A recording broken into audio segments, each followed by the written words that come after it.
What's good, guys? Not much. Hopefully we can get some footage tonight. I think we're gonna run a B series. I think the dude said it's an Integra. We should be racing the all motor Type S right here. I know you guys want to see it. Y'all want to see it in action, so we're gonna try to get some footage tonight of it. We're still working on dialing the car in and everything, getting everything ready. But I mean, it needs a lot of work. Let's just say that. So yeah, we're gonna try to get some footage of that. It should. The guy said it's a all motor B series. I don't know if it's a B18. I don't know if it's a B20. And he says might spray. So we don't know. I honestly have no clue what the car is. I think it's a four-door Integra. Um, that's about all we got is a four-door Integra on a built B series, and it could be spraying.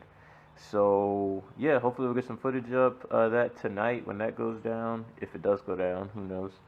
But yeah, guys, we're gonna get some footage of the all motor Type Oh S up yeah, here. who knows? We might, since we do have the black Acura out here tonight, we might see some base versus Type S action. But yeah, I don't know if you guys are ready for that. We'll see if he wants to run, but you know, I'd like to run him, but I don't know. Base versus Type S, that might be a good run. Yeah, so if you guys are in the area, let me know if you want to run it. You might get hurt though.